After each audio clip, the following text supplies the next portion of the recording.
of for me that say na ne American se hu me ache me so me hu wache ana pe de e otwede ampo Nyankopon e na ache ye nkwa ene wo hu ye abodamfo ne ye ni binim si o hu ne mobo oro for na pe ne pesa me ka che onse ne watena se wo twe wuwu no na wano wapetishi no ono onyo Nyankopon tienie ni awatena se e twe wuwu no one more petition.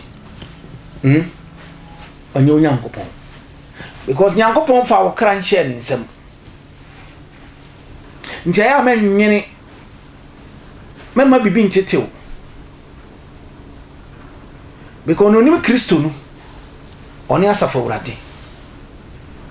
Your book continue quack share obi wono. The patch of a yet near we nipan a tune so a bit matter.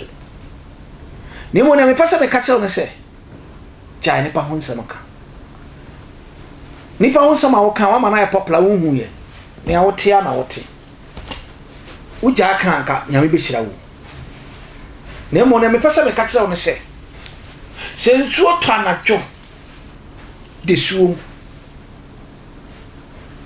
ena ma wo twen ho ben wo dofo dia nsuo do to bambofo ni Kristo jai nyama ne a wo ye no na heti obi ana pe me pesa me ka say attention TV the University Foundation so it maka say queen their friend ne no man na TV so na ni sa wo so na mon kama dwene bom na hwe adoye pon ana pe akwa bi from say ma ye nhiraba ne say ya menyi no ma bi nkotwa wate na be enye ni pa dwene ne wu Nyankopon adwene nyame adwene nyeni patwene ne nyame adwene wo dwen mahwe ase na wanya so agina so de aka asem ene obete mahwe ase no ne yeseme awurade ahyemani onyam na ne metu kwan kodu o man foforo so enne me na misisi estate no ma me aya memma waba mu se ni peka ni pa twa mahwe ase ma me nka nkyerɛ jamani panka ne mo ya tenya ma me ahwe ase ne ye twen no Ome una da jeep mu na woba na woda V8 na woba na body gas e di nchen because awurade aka ho ntem awurade ahye ho bose so nhira de nipa bi ntimi sel na ne wasi konse nhira no so mba de e bebu se nsuo toye e na bebu fence wode a ane ade bia ya woni twese ba wabrabo mu a ache no me pacho awurade osiafo ne sikwan no obebubu na firi ho na o manchira ne twema besia ko ana pe me pasa me catch some medin your prophet Antwi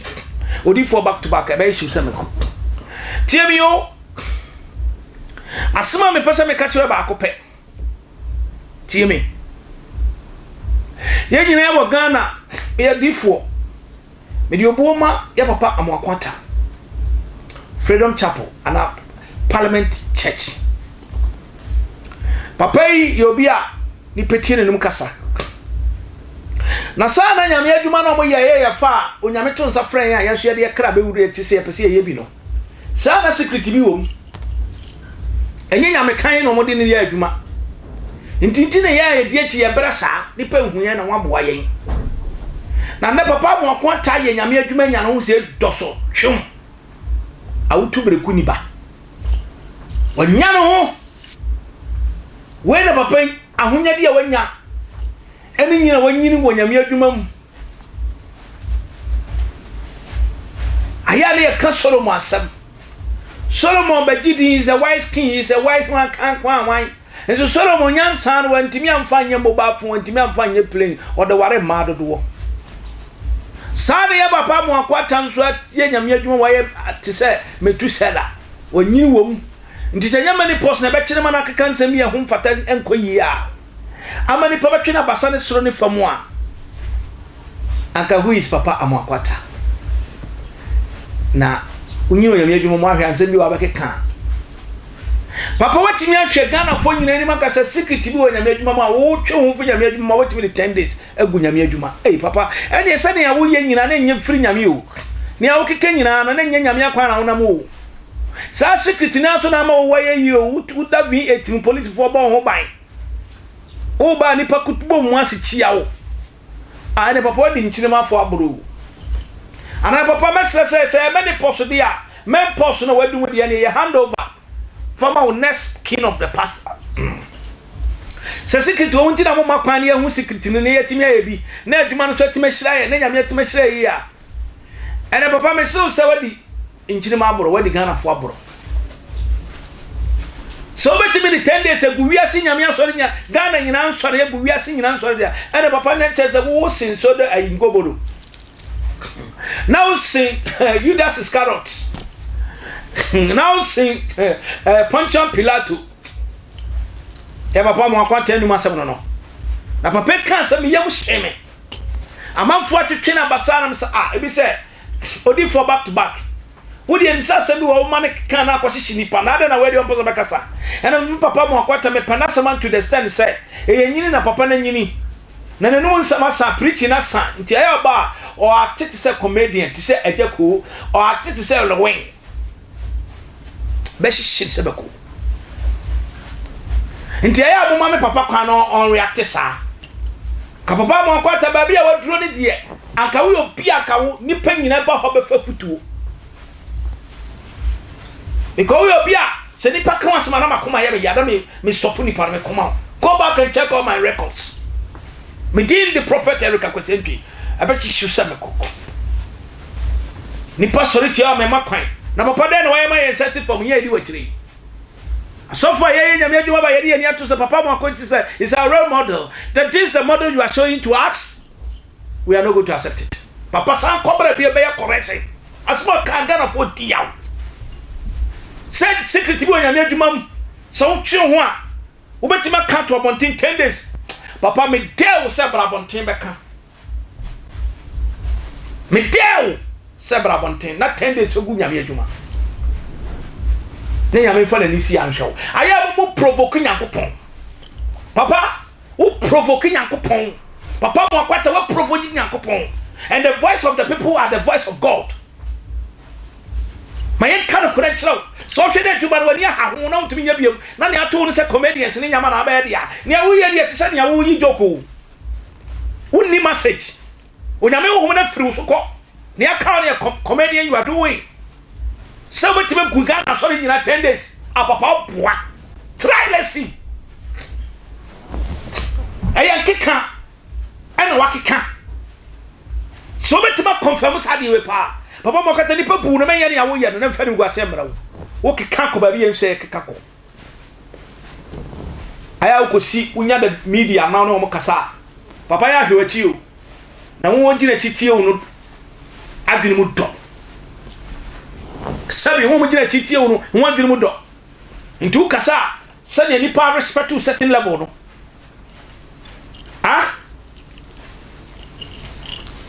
manipa hu se onyame sunsun nikita wo ya wutu ni ba wo ya breku ni ba hwa ade dem fitre bi ni nyame afa wa ye nse na afadi ato ni ayampia papa ni okike se de obetire wiase fo se obinye sika de o mefa mba so dem be bo nyame adwuma wo e de mfa mpena no fa ha dan ma no ene de mfa so kwa be wo so wanya hu nyame ma wi o wo da VAT mu what kind of businesses papa to me catch you as na say dwuma foforo na akoy na onya we na dey sa secret bi onyame adwuma na papa dey see after now enu ye ni pekuma na say eden mama ya so nte mo influence nyame adwuma na ama enya kono biem ye ba ye onyame atom no we so ye pese ye chedi pase onyame na afre onyame na ne edi nkomonti ye ka bi chebi mo se ni papa ba onyame sumu because of mom penifo say monu mun sam it is a hook but nyame ma okwan ba mo akwata ma nyame nka sanchire obi wa so di e wo sa odoko hwan area ho na chew sport nie wantimi angu sa sport ne dawo amanfo ba beburu ho wipreko nam ho ama ho so no champion ho anka wiase nyina papa mo akwata yes ba se be nyame dwuma no na wo di wo dada wo kama wiase nyina anyu mo so eni sa dum chebi anso ka so no so be ka se wiase Ghana nyina ne dia eni ya papa dum chebi a mfom ye because wo ye adwuma na ansa dum chedua no moba no ya papa dum chedua no moba no wo papa dum chedua nkasa asem yi na wo na papa mo akwata wo kasa asem yi a nyame adi ho ya. Are you serving God or you are serving a doom God? I don't see this thing coming from your mouth, because people saw your billboard and they became so excited because they saw the man of God. They don't see Amoako. They see a man of God in you. It is idea you have papa Amoako. Opportunity be na beto table so. Nti mo opportunity ni yamfa so mani pabi. Memo opportunity ni me no me mani pabi. Mema ni pabi aba mu nyame adwuma ho, because mama na me ko to nchiro place ade a waye we ebe ka won nchiri ma. Obade obi bi sasa anya papa no so begu nyame adwuma no. Na ade ama won sakwa no, ade ama fa hodi aba ho, ade anyonyam ade abrew. Na nyame papa mo kwata nyame adwuma na nka me pa chawo, wodi pa nka ne pani. Iza ata me se ka no kora kire mu. Mabobon kokora so ma ya si akwan e wo nyame adwuma mu. Papa Amoako sorry free or no be take ya sorry nfa nkwa nim. Why you see akwan? Asofo say na wo wase. Nipa say no mo de why billboards. Why you see akwan? Wo hwe no abra tranchen na ja comedian no. So person nipa kan wasom. Yesu ya ready see ye beka. Wo pese unya fam no nya bi esika no nya bi V8 no nya bi wudam asofo say no wetima mom cars. Asofo say no me nyame adwuma ho a we give you this opportunity to them. Ebi okra ye frokra kanu kwasa wo ko. Wo se meet me mba me sofo junior pastor ne beba, me resident pastor beba. Every day your face is the board. And you are here telling us say there's a secret in the ministry. When you ucho ho a, what the 10 days begu Ghana sorry nyina. Ah papa, are you so comedian like that? Are you so comedian? Then let me tell you, we all follow your step to make comedian. And let's see the kind of punishment God will give you to us. A small kind of what provoking Yakopon, why you see a quite. Moma so for nebano. I have found your man, yet you might to a betting your ya must see a fool. Moma quine. I mean, I'm one about the council, say, there you actually be one. I come se for to the four, a could shift for a poor buffo. A bit of a papa quarter you. What young we catch them so calm out ting. One out is catoy.